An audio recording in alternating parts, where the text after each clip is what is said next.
कल हमने पढ़ा था सर्वांग समता के बारे में। सर्वांग समता का पहला नियम पढ़ा था, कसौटी जिसे बोलते हैं हिंदी में, वो है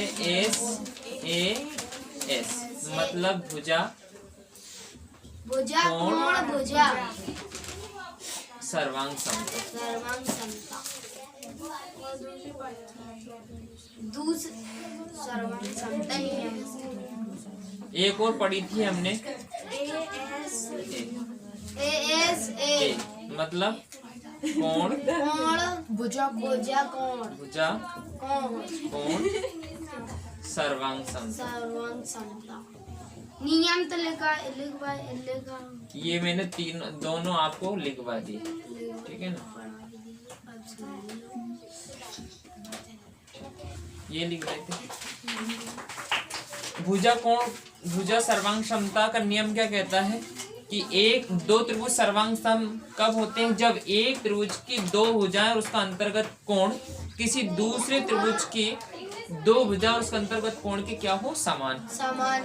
इसमें क्या कहता है, दो त्रिभुज सर्वांग सम होते हैं जब एक त्रिभुज के दो कोण और उसके अंतर्गत भुजा किसी दूसरे त्रिभुज की दो कोण और उसके अंतर्गत भुजा के क्या हो, समान हो या बराबर हो, तब वो त्रिभुज क्या कहलाते हैं, सर्वांग सम कहलाते हैं। अब ये कहाँ कहाँ काम आते हैं, मैंने 2 सवाल आपको करवा दिए। एक और सवाल मैंने कल दिया था, जो करके लाए वो मिला ना, नहीं करके लाए तो यहाँ समझ लेना। एक चतुर्भुज है ABCD, क्या है ABCD, मैं इसको मिटा देता हूँ यहाँ से। एक चतुर्भुज है ABCD जिसमें AC बराबर आपको दे रखा है AD, क्या दे रखा है, AC बराबर AD, और AB कोण A को क्या करता है, AB कोण A को समद्विभाजित करता है। तो यहाँ लिख सकता हूं मैं, AB कोण A को क्या करता है, समद्विभाजित करता है, मतलब 2 भागों में बांटता है। सिद्ध करके दिखाना है, त्रिभुज ABC सर्वांग सम है त्रिभुज ABD, और BC और BD के बारे में बताना। किस किस के बारे में बताना है, एक तो ये है, और दूसरा इसमें सिद्ध करके बताना है कि BC और BD के बारे में, ये सिद्ध करना है। BC और BD के बारे में आपको बताना है, ये बराबर है, कम है, कैसी है, ऐसे जानकार देना है। यही आपका शायद चित्र था कल। हाँ, यही चित्र था सर। काले मार्कर से बस इतना से अंतर।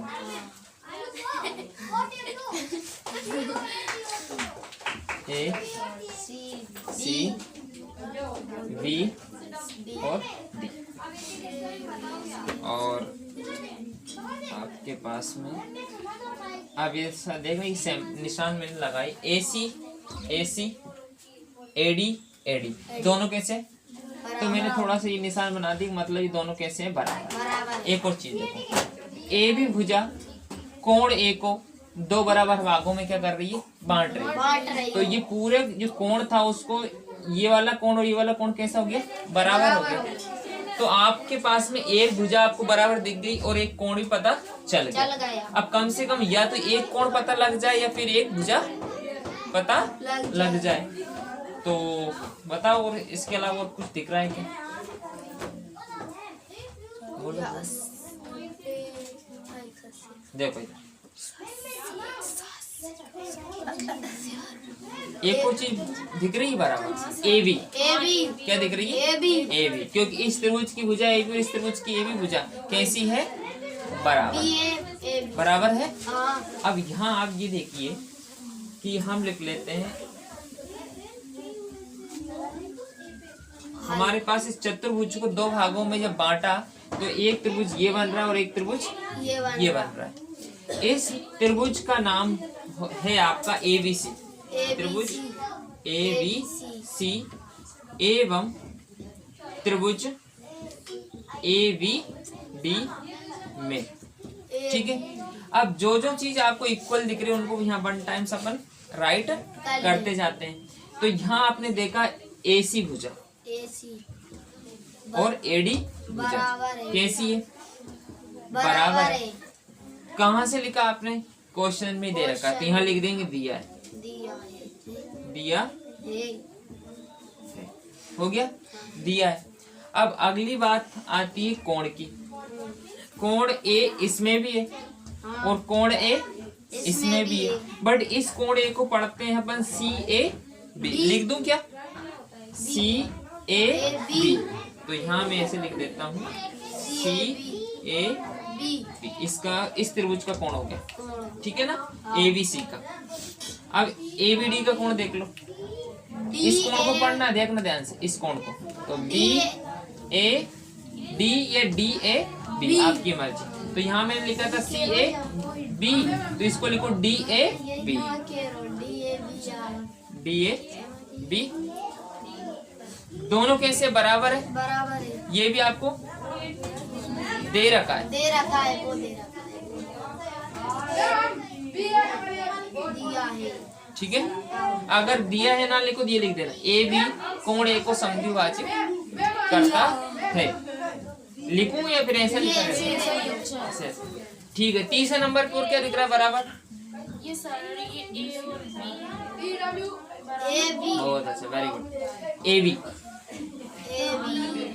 बराबर BC। BC क्यों बोल रहा हूँ? BD AD यार सुमित, दिमाग कहाँ चला रहे हो आपका? इस त्रिभुज में A भी भुजा है, हाँ। इस त्रिभुज में A भी भुजा है, मतलब इस त्रिभुज को इस त्रिभुज की एक ही भुजा है, तो बराबर होगी कि नहीं होगी? होगी ना। तो दोनों कैसी हो गई? बराबर है, सेम सेम है। तो यहाँ पे लिख लेते हैं अपन उभयनिष्ठ।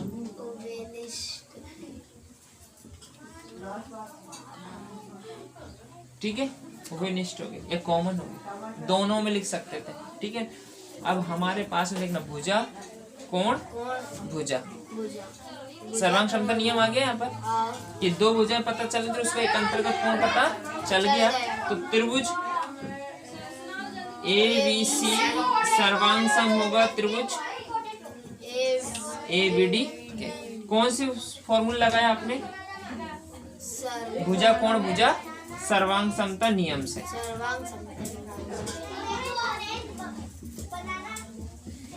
अब कई बच्चे हिंदी में लिख सकते हैं भैया इसको, भुजा कोण भुजा, इसमें आपने शॉर्ट में लिखा है। आगे देखते हैं, सिद्ध क्या करने को बोला था? ये बोला था, ये हो गया प्रूव्ड। क्या हो गया? ये प्रूव हो गया, सिद्ध हो गया। तो यहाँ लिख सकते हैं सिद्ध।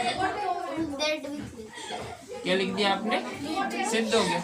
अब सुनना मेरे पे, आंसर आ गया यहीं पर। लेकिन दूसरे नंबर पे क्या बोला था उसने? BC और BD के बारे में बताइए। तो BC और BD देखो इधर, देख फटाफट देखो, BC कहाँ है? ये BC और ये क्या है? BD। दोनों त्रिभुज कैसे? यहाँ पे सर्वांग सम है। तो जब दो त्रिभुज सर्वांग सम होगा तो उसका प्रत्येक अंग कैसा होता है? प्रत्येक पार्ट कैसा हो जाता है? बराबर हो जाता है। तो यहाँ लिख सकते हैं आता है BC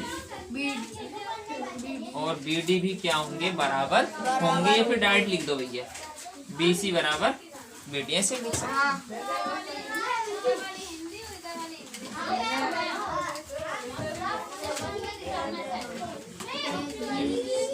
ये क्वेश्चन समझ में आ गया कि एक चतुर्भुज था ABCD, AB A को समद्विभाजित कर रहा था, तो आपको सिद्ध करके दिखाना था कि इसके अंदर एक त्रिभुज ABC था, एक त्रिभुज ABD था, वो कैसे है? सर्वांग सम है। ये निकाल दिए। फिर आपको एक उसी में लिखा हुआ था कि BC और BD के बारे में बताइए। उनके बारे में क्या बताना है? वो छोटी है, बड़ी है, कैसी है? तो आपने बता दिया BC और BD कैसी है? बराबर। कहीं डाउट हो तो पूछना।